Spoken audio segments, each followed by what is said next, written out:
Assalamualaikum warahmatullahi wabarakatuh. Kami dari kelompok ini ingin memaksimalkan hasil diskusi kami mengenai pembahasan mengenai IPN. Kenalkan, nama saya Susanti. Ini kelas 2 bersama Pak Jatuh. Kenalkan, nama saya Setiasa Unitri nomor 2012. Kenalkan, nama saya Ayah Jatuh.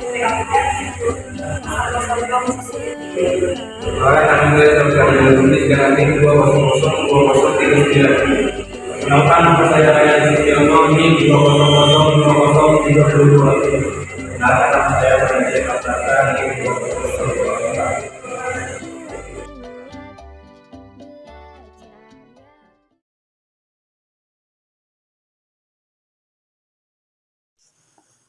Virtual Private Network atau VPN. VPN atau Virtual Private Network merupakan jaringan pribadi atau bukan untuk akses umum yang menggunakan medium non-pribadi atau misalnya internet untuk menghubungkan antar remote site secara aman. Perlu penerapan teknologi tertentu agar walaupun menggunakan medium yang umum, tetapi traffic atau lalu lintas antar remote site tidak dapat disadap dengan mudah. Juga tidak memungkinkan pihak lain untuk menyusupkan traffic yang tidak semestinya ke dalam remote site. VPN adalah sebuah koneksi virtual yang bersifat privat. Mengapa disebut demikian? Karena pada dasarnya, jaringan ini tidak ada secara fisik, hanya berupa jaringan virtual. Dan mengapa disebut privat? Karena jaringan ini merupakan jaringan yang sifatnya privat, yang tidak semua orang bisa mengaksesnya. VPN menghubungkan PC dengan jaringan publik atau internet namun sifatnya privat. Karena bersifat privat, maka tidak semua orang bisa terkoneksi ke jaringan ini dan mengaksesnya. Oleh karena itu, diperlukan keamanan data. Penggunaan VPN membuat beban jaringan ISP terkadang membengkak. Untuk menghandle ini, kini ISP menutup beberapa port untuk VPN. Layanan untuk VPN kini lebih banyak digunakan untuk koneksi ke internet ataupun mengambil data di server. Jenis-jenis VPN. Terdapat 3 jenis VPN, yaitu 1. Remote VPN. Jenis VPN ini ditujukan untuk pengguna yang ingin mengakses jaringan pusat dari tempat yang berada di luar area pusat data, di mana user dapat data perusahaan kapanpun dan dimanapun berada. Contohnya penyedia suatu perusahaan yang dilengkapi laptop untuk mengakses informasi di kantor pusat. Kunci dari jenis komunikasi ini adalah fleksibilitas dan biasanya bandwidth dan performance tidak menjadi isu yang begitu penting. 2. Intranet VPN. VPN jenis ini diimplementasikan pada infrastruktur jaringan di perusahaan yang memiliki beberapa lokasi gedung berbeda. Biasanya digunakan untuk menghubungkan kantor-kantor cabang dengan kantor pusat suatu perusahaan. Jenis VPN ini harus benar-benar aman dan memenuhi standar performansi dan kebutuhan bandwidth dengan persyaratan yang ketat. Yang ketiga, extranet VPN. Pada jenis komunikasi ini, VPN menggunakan internet sebagai backbone utama. Biasanya VPN jenis ini ditujukan untuk skala komunikasi yang lebih luas, melibatkan banyak pengguna dan kantor cabang yang tersebar. 3 jenis implementasi pada VPN. 1. Remote Access VPN. Pada umumnya, implementasi VPN terdiri dari 2 macam. Pertama adalah Remote Access VPN dan yang kedua adalah Site-to-Site VPN. Remote Access yang biasa juga disebut Filter Private Dial-Up Network atau VPDN menghubungkan antara pengguna yang mobile dengan local area, network atau LAN.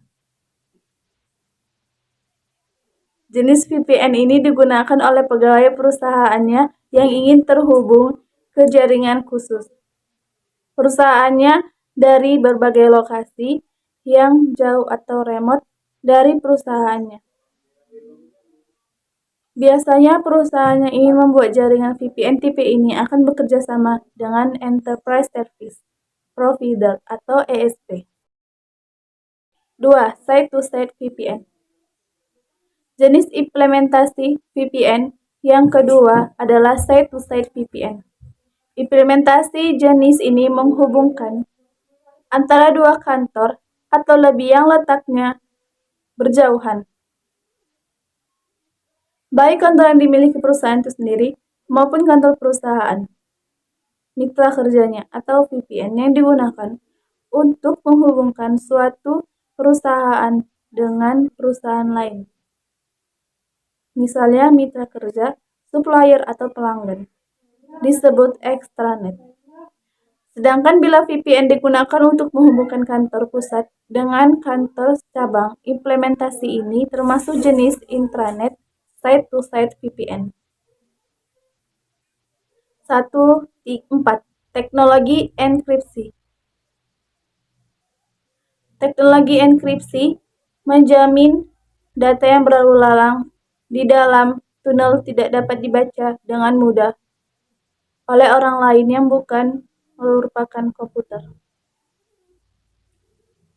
Tujuannya semakin banyak data yang lewat di dalam tunnel yang terbuka di jaringan publik, maka teknologi enkripsi ini semakin dibutuhkan.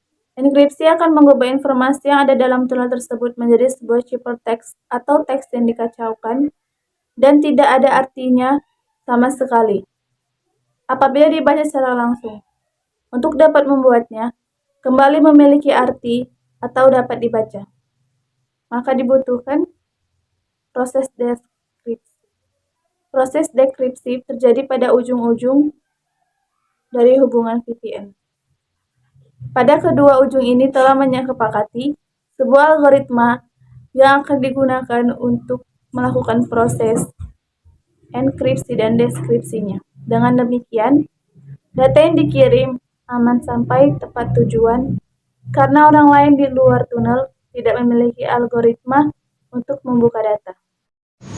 Protokol VPN. Berikut ini adalah penjelasan dari protokol tunneling pada VPN. Point-to-point tunneling protokol VPN dikembangkan oleh sebuah konsorsium yang terdiri dari ASEAN Communication 33, 3COM, ACI Telematics, US Robotics, and Microsoft. Bertujuan untuk membuat data tunneling pada jaringan internet. 2. Layer 2 Tunneling Protocol merupakan kombinasi dari PPTP milik Microsoft dan L2F Layer 2 Forwarding milik Cisco Systems. Protokol ini tidak menyediakan inskripsi sendiri, tetapi mengandalkan inskripsi dari protokol yang dilewati pada tunnel untuk mendapatkan privasinya. 3. Internet Protocol Security merupakan protokol VPN yang dikembangkan oleh Internet Engineering Task Force yang bertujuan untuk menyediakan framework keamanan pada layer ketiga, yaitu pada network layer, sehingga dapat mengamankan data dari layer yang di atasnya. Inilah alasan mengapa IPsec dikembangkan pada layer 3 pada layer 2. Fungsi VPN. Teknologi VPN menyediakan 3 fungsi utama untuk penggunaannya. Fungsi utama tersebut adalah sebagai berikut. Yang pertama, confidentiality atau kerahasiaan. Teknologi VPN memiliki sistem kerja mengenkripsi semua data yang lewat melaluinya. Dengan adanya teknologi enkripsi ini, maka kerahasiaan Anda menjadi lebih terjaga. Biarpun ada pihak yang dapat menyadap data Anda yang lalu lalang, namun belum tentu mereka bisa membacanya dengan mudah, karena memang sudah diacak dengan menerapkan sistem enkripsi ini. Tidak ada satupun orang yang dapat mengakses dan membaca isi jaringan data Anda dengan mudah. Yang kedua, data integrity atau keutuhan data. Ketika melewati jaringan internet, data Anda sebenarnya sudah berjalan sangat jauh, melintasi berbagai negara. Di tengah perjalanannya apapun bisa terjadi terhadap isinya, baik itu hilang, rusak, bahkan dimanipulasi isinya oleh orang-orang yang tidak bertanggung jawab. VPN memiliki teknologi yang dapat menjaga keutuhan data yang Anda kirim agar sampai ke tujuannya tanpa korup, hilang, rusak, ataupun dimanipulasi oleh orang lain. Yang ketiga, origin authentication atau autentikasi sumber. Teknologi VPN memiliki kemampuan untuk melakukan autentikasi terhadap sumber-sumber pengirim data yang akan diterimanya. VPN akan melakukan pemeriksaan terhadap semua data yang masuk dan mengambil informasi source datanya. Kemudian alamat source data ini akan disetujui jika proses autentikasinya berhasil. Dengan demikian VPN menjamin semua data yang dikirim dan diterima oleh Anda berasal dari sumber yang semestinya. Tidak ada yang dipalsukan atau dikirimkan oleh pihak lain. Kelebihan VPN: 1. Jangkauan jaringan lokal yang dimiliki suatu perusahaan akan menjadi luas sehingga perusahaan dapat mengembangkan bisnisnya di daerah lain. 2. Penggunaan VPN dapat mereduksi biaya operasional bila dibandingkan dengan penggunaan lisensi lain sebagai cara tradisional untuk mengimplementasikan WAN. 3. Penggunaan VPN juga dapat mengurangi biaya telepon untuk akses jarak jauh karena hanya dibutuhkan biaya telepon untuk panggilan ke titik akses yang ada di ISP terdekat. 4. Biaya operasional perusahaan juga akan berkurang bila menggunakan VPN. Hal ini disebabkan karena pelayanan akses dial-up dilakukan oleh ISP bukan oleh perusahaan yang bersangkutan. 5. VPN memberi kemudahan untuk diakses dari mana saja karena VPN terhubung ke internet sehingga pegawai yang mobile dapat mengakses jaringan khusus perusahaan dimanapun dia berada. Adapun kelemahan VPN: pertama, 1. Dengan penyediaan akses ke karyawan secara global, faktor keamanan adalah risiko tersendiri. 2. VPN membutuhkan perhatian yang serius pada keamanan jaringan publik. 3. Ketersediaan dan performasi jaringan khusus perusahaan sangat tergantung pada faktor-faktor yang berada di lingkungan di luar kendali pihak perusahaan karena teknologi VPN ini memanfaatkan media internet. 4. Ada kemungkinan perangkat pembangun teknologi jaringan VPN dari beberapa vendor yang berbeda tidak dapat digunakan secara bersama-sama karena standar yang ada untuk teknologi VPN belum memadai. 5. Rawannya penyadapan meskipun sebagai saluran pribadi, VPN tetap berjalan di saluran publik. 6.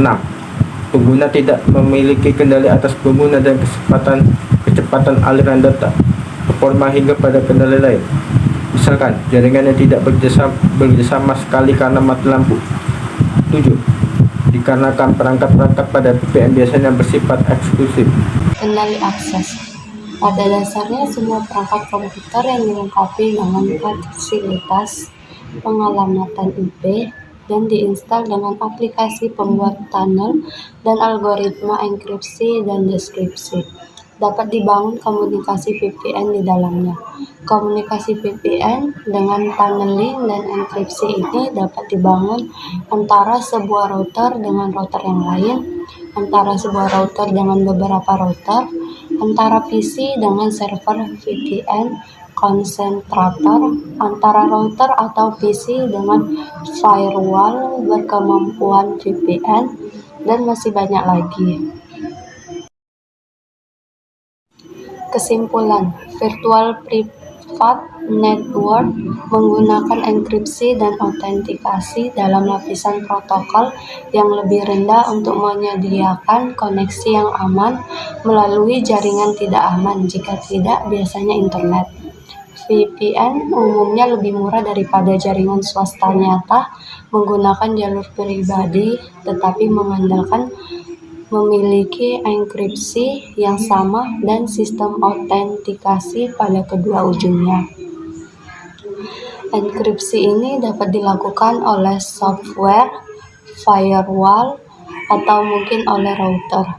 Mekanisme protokol yang paling umum digunakan untuk tujuan ini adalah pada tingkat IP dan dikenal sebagai IP security. Secara umum ada 4 komponen dalam VPN internet, yaitu jaringan internet, security gateways, security police, dan key management. Jaringan internet menyediakan infrastruktur komunikasi data untuk VPN. Security gateways berdiri antara jaringan publik dan privat, mencegah intrusi yang tidak berhak ke dalam jaringan privat. Security gateways juga menyediakan layanan tunneling dan enkripsi data sebelum ditransmisikan ke jaringan publik. Secara detail, security gateways untuk VPN meliputi kategori router, firewall, hardware khusus VPN yang terintegritas, dan perangkat lunak VPN. Hasil diskusi kami dari 27 lebih dari kurangnya kami mohon maaf. Wabillahi taufiq wal hidayah.